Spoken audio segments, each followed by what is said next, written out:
Alright, hello everybody, welcome to the Tactical Perspective. It's me, Crusty Old Crow, and it's Friday. It's a Fig Friday.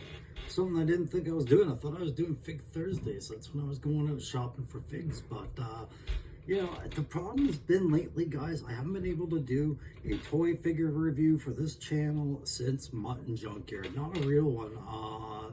You know, you saw me dip into Marvel Legends and stuff like that. So, like, coming up with content here when you're working on projects, it's hard because you're like, well, how many update videos do you want to make on a project you're working on? At the same time, I was forgetting to put out conversational stuff out there, and we're waiting on Joe News till next week. Like the first week of Feb is the next Hasbro event, so I really didn't have a whole lot to go on with this week, and I apologize, guys, but it is what it is. But you can see just by the title of it, we're doing Wolfspider at last. How the F did this happen to be such a hard thing? Well, guys, that's the story of my life. Everything the Crow does, it's got to be done the hard way. And if there was a Joe classified figure I really wanted, you knew there had to be an obstacle. Look at me, I'm a Canadian that can't have snow job right now, or a tripwire. Two big ones, right? Like the snow job, especially as a Canadian in our winters. How do you not have that? Well, it's like I said, sometimes it's just the irony of collecting classified. Wolfspider was one I thought I got a grip on, and you heard me months ago say I got my pre-order in through Walmart. I did it, and there was a technicality where they had changed the shipping date and something got screwed up, and a conversation got totally misunderstood, and somehow the order got canceled when it was promised not to be canceled, and I lost out on my pre-order. And Nightforce entirely is a Walmart online exclusive line, so I was very deterred by that, and you know, trying to reorder it again, it was all sold out. Same as the other ones that I was focusing on, like Range Viper, Jody Shooter, the Crimson Guard Alley Vipers, which would look so good with my Guard collection. All of these things exclusively Walmart, and I know a lot of people like the new Tunnel Rat and were able to get in on that, and good on yous, guys. That's a fine looking Tunnel Rat. I was going to dig through my stuff and find my kerchief, my bandana that I wore overseas a while when I was in Afghanistan, because it was exactly like his. But we're not here to talk about the Crow and any of that backstory stuff. You can go watch all the videos. We're here to talk about, and hopefully the sound is picking up on this. We're here to talk about the Wolfspider, right? It just occurred to me, I was holding my phone in a little wooden box, and when I review this video, I may find out that everything else like that. But yeah, you got your little place set over here on top of the diorama working, like the Cobra display shelf I'm making, basically. But here we are, Wolfspider and the other Joes, and of course, you know the Crow, he's always got a little story going on when he does a setup like that, and we'll explain what's going on over there after we review 109 in the G.I. Joe Classified. It is the Wolfspider Parth Varma, part of the Nightforce line. My thumb is in his eye. There you go. And that's the standard old box that we're saying goodbye to, where you have the digital renders of all the equipment in the corner. You've got his action pose. He is a new character to the Joe line, built specifically for Nightforce and for Classified. But you can see there was a lot of intent here, and it was to build another troop builder and they've accomplished this. This is a character that can both have his own identity as Parth Varma or be a troop builder, much like Steel Core, and the options they give you for guys like Clutch and Grunt, and guys like anyone with a Steel Core helmet. That was the intent, wasn't it? More or less. Anyways, the box doesn't really change, and I'm not going to focus. What they want you to focus on, I hope my thumb isn't on the microphone this time, is the shoulder patch where it denotes that he is Wolfspider, and that amazing helmet. It is the big feature, guys. I'm not going to lie. This is going to be a very brutally honest review of Wolfspider, and Yeah, we have this format going on the tactical perspective. I came up with this coming into the new year saying I was going to do more to make the channel more effective. So you guys know, if you've watched my figure review, this already was the format I was doing. But guys, Wolfspider, I just told you he's a new character. We don't know much about Parth Varma except that he was raised by a family of doctors, but he was kind of an action junkie. He really wanted the thrill of the adventure, and when they saw his win-loss ratio for his rescues as basically a helo paramedic, the Joes wanted him, right? So they recruited him, and they put him through the standards, and they gave him new tech, this spy special integrated tech that he's got for his mask, which you see in Breaker's hand right now. And there's, like I said, a story going on there, but I have no file card for him, and therefore the year of his release is the year we get this. Right, so there's a noteworthy Joe historic moment as well, right? And I think Nightforce has been presented with that opportunity before when they released Jody Shooter. But do I have any memories of this guy? No. But I have a lot of military perspective on this guy, having worked with guys that changed trades as I got to know them, and they went on to become SARTACs, search and rescue guys. It's common to know a few in our job. If you know anyone in the Air Force, worked with any helicopter squadrons, deployed anywhere, Navy, you know, or just through even experience overseas, we got to learn about some of these guys. And I'm so glad Wolfspider came to represent this guy, and that Joe has included one of these into our collection. I am going to do a head-to-toe on this guy as per the format, and I'm going to focus on some points that I've already picked up on here, including the gear and the loadout. And then, guys, I've got the play grade and tack grade already done. But what's the story going on? And sorry, before I forget, one last piece of art box to throw into my collection for this one. I'm very thankful for that as well. I know that I was going to be running out of these soon with the new plastic packaging. There you go, guys. Sorry, I keep forgetting. I did an entrepreneurial course last year in Dalhousie for a week. Part of an opportunity for veterans to learn how to run their own business and stuff like that. It was nice. I had different ideas at the time, but I've pivoted and pivoted and pivoted again, just like they teach you might. But just don't ever forget, whether you're U.S., Canada, Germany, England, whatever. If you know a veteran with a business, you know, and you know, feel free to support that veteran as much as you can. They're often some of the greatest business people I've met as far as working with you and dedication to your satisfaction. And I would love to one day you know, figure out my place on YouTube where that falls in. But right now, I just want to remind you of that. So back to this whole story, right? Yes, like, share, subscribe, get the notifications, participate in the comments as you will. It matters to me in that I love sharing the love of Joe and the military modernization that they're putting into this, and the creativity this whole line just inspires is exactly what I do focus on. However, the YouTube algorithms want me to focus a little bit more on putting out more regular content, getting those likes, and just advancing the channel. And I'd love to do that so I can do more giveaways. So the story here, right? Yeah. Falcon's pissed. He showed up with a new mask to cover up his head issues, and like a new helmet there. He borrowed a steel core helmet. And yeah, here's Parth showing up with an even better one, right? Not only that, he's got all of Falcon's kit. And that has been a note that we've known for a while about this figure, and criticisms are criticisms. I, as a military guy, have a perspective on this character and a harsh criticism because of this kit that I'll share with you later. But don't worry, Shipwreck just says, yeah, anything's a piece of kit that you can get issued. I'll even use this paddle to get rid of you. So we'll just get rid of Falcon, because clearly he's not welcome. And Shipwreck, yar, you'll just go chase him off. But let's talk a little bit about role-playing games and party and what that means, guys. And if anybody played a role-playing game, they know what do I mean by the party and what the party needs and what the party new party members should bring to the table. What I'm talking about like that. And if you don't know, that's fine. Basically, it's like any action movie ensemble cast, like the Expendables or Star Wars or G.I. Joe.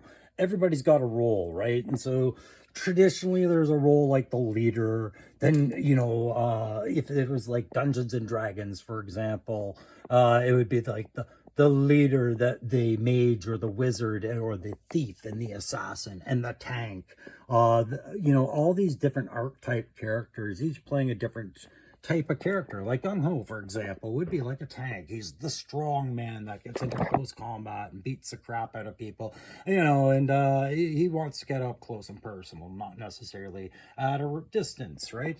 As opposed to somebody like Rock and Roll, who's got all the heavy weapons, right? Or say Breaker, who's supposedly the genius of the group, and all these other things, like all these character archetypes. And the reason I bring it up, guys, in this little story is because I have some confusion as to Parth's archetype. I mean, I love the fact that from the look of things, he seems to be a Middle Eastern, possibly Pakistani. I'm not sure where the name Parth Varma was originated from, but I love bringing that new culture and ethnicity feel to it. And this character looks fantastic for color schematics and everything else to it. That face is great. However, that's that I'm starting on the head already, and I haven't finished explaining. Clearly, I wanted to tell you that this is more of an example of another tunnel rat situation, but gotten worse, and I'll tell you why. And I'm showing you tunnel rat just so I can get them off the shelf, because I can't get the Nightforce one, and I'll just put them down here because I actually really do love this one enough that the Nightforce absence one of him, it doesn't bother me as much as I'm joking it does. However, Rock and Roll, yeah, he's a awesome guy. Like I said, archetype. We'll get rid of him. And I talked a bit about Gung Ho, but he's going to just stand there and flex, right? So Breaker, Breaker's sitting there more pissed than Falcone right now, because here's another character that's been tossed a radio, a perfectly good radio pack with an antenna, for no good reason. Yeah, I'm getting this kid out of the way, but a shotgun, all these things that Breaker never got. Yes, Breaker got a ram cycle with a limited supply of ammo, clearly, and a fancy helmet. But this helmet, and that's what I bring it up, is probably one of the best Joe features to date. And I'm not sure if the 60th anniversary collection is going to beat it with a bump helmet yet. I think that's the aim, is we'll see this thing challenged over and over again. But this right now is the top contending bump helmet I've ever seen in the collection so far. And the reason I'm really focusing on it, guys, is there is, I'm going to move it over here. Yes, we're starting the head to toe. An integrated headset into that is so well detailed. It's got the cabling all running up the back. It is definitely a flight operator type helmet. It's got that hazard yellow striping on the one side, but not the other. I love the kind of incompleteness of it, and the symmetry of the design is really nice. But I'm just going to see if I can get him back here without giving you guys a couple of shots already into the drinking game we play. Which post is he? Yeah, there's me having more issues with the posts. So we've got that. But he's also got this secondary mask, which I'm holding in Breaker's hand because I want to move it out of the way afterwards. I'm not putting it on my figure because it reminds me so much of Star-Lord from Guardians of the Galaxy and his little fight mask. But this is the spy integrate, like the SPIE, whatever. It's search and rescue technology mask kind of deal. It helps them see things in atmospherics and everything. It's a well enough made mask. I think that's a pretty neat design, more or less. I'm not sure why one eye would be vented when the other's an optic, but it does look cool. And that's to lend to that troop builder mystery character, right? And I wanted it out of the way because what it does is it's a headband, like with the ninjas alternate masks, I guess. Again, ninjas are another one I'm dealing with, and I'm realizing, yeah, I want to get some of these alternate mask pieces. But it's to fit under his helmet as well, which is problematic, I found. The only reason I say it's problematic, guys, is if you pay attention to that chin strap, it's very, very narrow to pass the head through already. It's a very tight piece to fit over because of the headset mic as well. And I was trying to figure out how to form and function. And you basically, unlike Breaker's simple but cool headset, to get all this together was a mosaic puzzle that I wasn't going to put together tonight. And I was using hot water and everything just to loosen everything up. This character came so stiff, but his head was a bit loose already. He was funky. And man, what a hard time I had getting him, eh? Either through Walmart and whatnot. But you know who helped me get him? It was another YouTuber and here in Ottawa, and he does Transformers and G.I. Joe. And he is called the Swish Pop. And I'll tag him in the comments. And the best part was, he's the guy that got me Breaker in my Baroness and Coil when I first started collecting Joes before I had a channel, I think it even was. Or just as I was getting started last year. So a special thanks to him. It was almost really hard because of the weather to get this going. I've got to get this guy in better light. However, I subscribed to his channel because I think I've watched his videos before and I couldn't believe it. I was like, oh man, we should have talked more last time, I suppose. Now, I don't know if Swish Pop's going to like my channel. I'm more of a chatty guy. He seems very reserved and polite, but concise and efficient. His channel looks really good. And I do think I've seen a couple of his videos in the past there. I think that's a bit better. So what did I like about Wolfspider's head? Was he does have a very simple balaclava under there, as was dictated in the box, but it was almost too simple.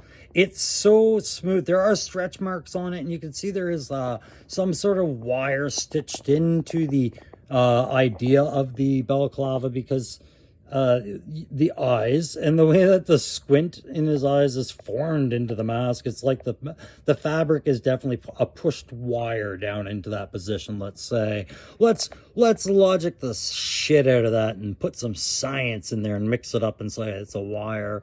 But cool eyes, cool facial design. I like again that they've made him a different ethnicity than the standard Caucasian or African American Joe. They've gone with something. Well, I mean, he is an African American Joe, but with the name, I think he is definitely supposed to be a more Middle Eastern type Joe.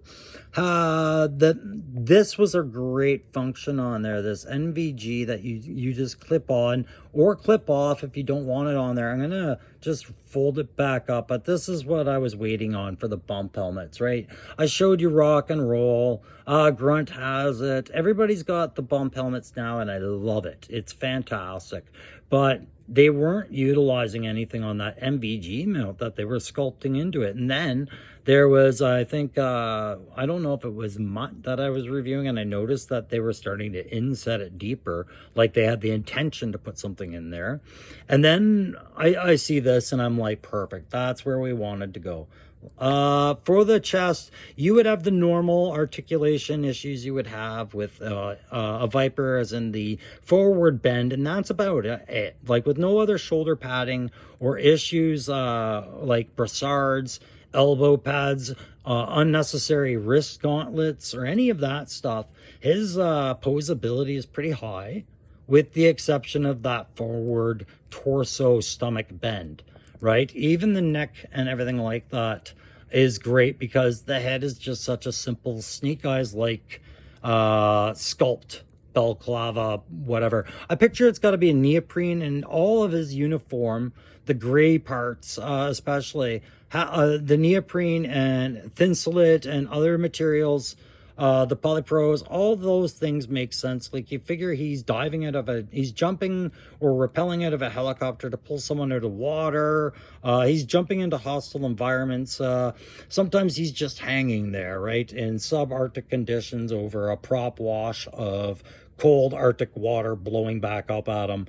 He's got to have some weather protection, and that's pretty well represented on this figure with the like, kind of, I guess these probably are, I would guess that these are Scrap Iron's pants for sure. And I don't know. It doesn't matter to me. It really doesn't bother me when they reprint reuse, especially now that I'm doing conversions.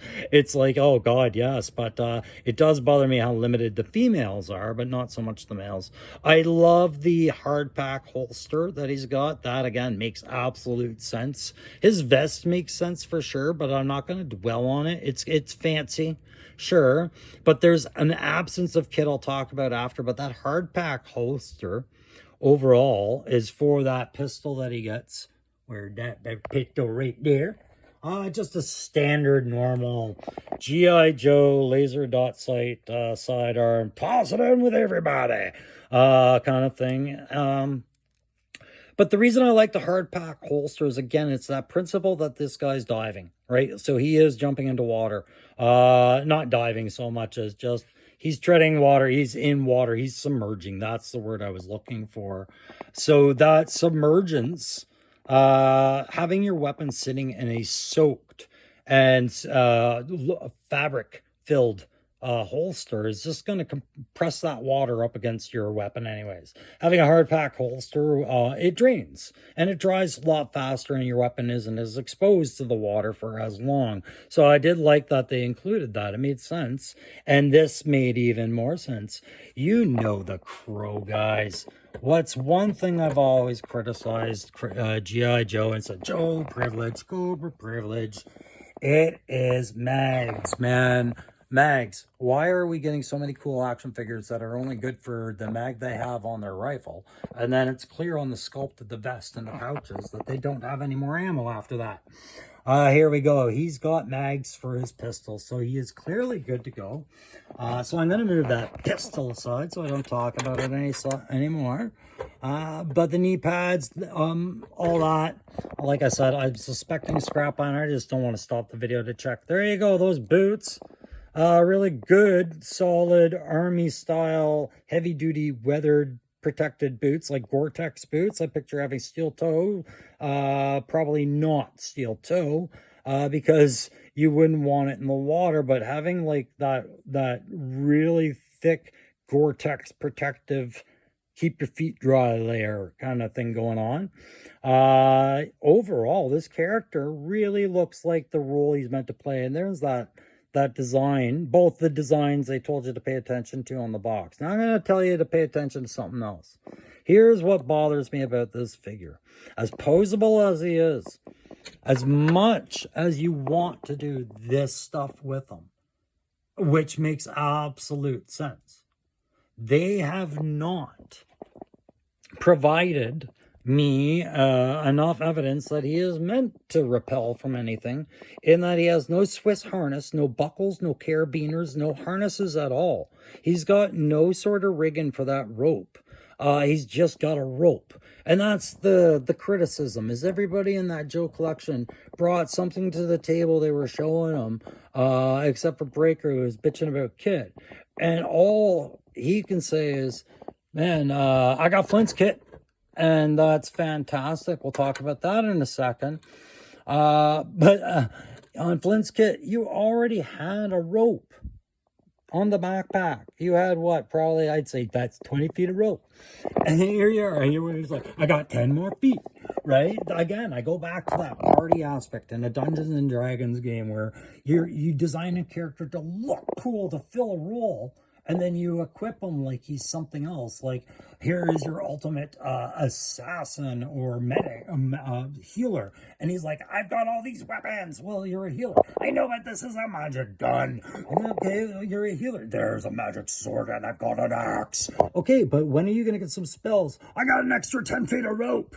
Like, that's what he's got. It's a fun play feature, but there's not even a hook or any something to attach it to, feed it through, or anything else like that. It's a red herring piece of kit at best. I mean, kids, go into your mom's sewing drawer, go into your dad's sewing drawer, whatever age we live in, whatever your hobby, you can buy thread at the dollar store. You don't need it included in the kit. The seventh feature, ooh, rope. Fantastic. Represented twice because it's awesome. I get it. He repels. Cool. Think of other ways to show repel. Think of harnesses. Think of buckles. Anyways, guys, I'm not going to hyper focus on that. Let's talk a little bit about the sense of this kit. I don't care about this big old Falcon survival knife. I really don't. Did I expect it? Of course. It's part of his kit. And if you're getting the backpack, it had the sheath hard set into it, so you needed to get the knife. Clearly, it's all part of the same mold design part. What I did like about the backpack is that they incorporated the yellow into kind of like an emergency color to offset. They've got a 3-color scheme going on. It carries over. They didn't overdo paint. They just kept repeating the paint on this. Like you can see here, you got your gray, you got your green, you got your yellow. Like they worked the yellow in. And the antenna comes off, right? So let's talk about this for a second. Does he need comms? Absolutely. Like in the worst Joe Fiction, guys, and I'll talk about Joe Fiction in my next video, my next figure video, TCCC, I'll talk about it later. In that kind of thing, you absolutely need comms, because what if you leave this guy alone? What if the chopper had to peel away and leave him down there with a casualty, or to help fight the Joes out, right? So he's got to have stuff for sure, and comms is one of them. And so having the antenna come off is great, because who wants to rappel down a chopper with this antenna switching up in the air, drawing all the static those blades are generating back down, but there's nowhere to clip this antenna. There's just nowhere to put it. Nowhere to put the antenna. That sucks. So I mean, great thought, but again, it's just clearly to pump out some kind of kit for him. So let's give him Falcons, right? So what's the side effects of this? Does it make sense that he's treading water with this on his back, or trying to fight with this on his back? It's too lunky. Okay, that was to represent a patrol kit for a ranger named Falcon, right? Like a Green Beret kind of guy. This is a rescue operator. He shouldn't even have a pack on right now. He should just have harnesses and gear and things to hook ropes into, etc. But no, let's carry on. Why else did Falcon make sense? The gun? I don't know. The pistol? The shotgun. Does that make sense? Well, it looks really badass on him, right? Ooh, he's got that bump controlling shotgun, that whatever that is, SPAS 12 looking thing, with the folding collapsible stock and the, oh, that's swivel. Oh, and I don't give a rat's ass about these shotguns anymore. It's so repetitive now. It's been talked about and talked about and talked about, and I'll talk about it again. You guys over Hasbro are overdoing shotguns in your military, okay? Way overdoing them. We use shotguns for things like door breaching and urban ops, and like, you know, I guess maybe keeping it as a trench weapon, but it's a very specific tool for a very specific job, and we have a lot of other weapons that do the killing part of these jobs more efficiently. So a shotgun is, and it's so limited in range and ammo capacity and things like that, it doesn't make a lot of sense to see these things continually repeated into the line with every other character.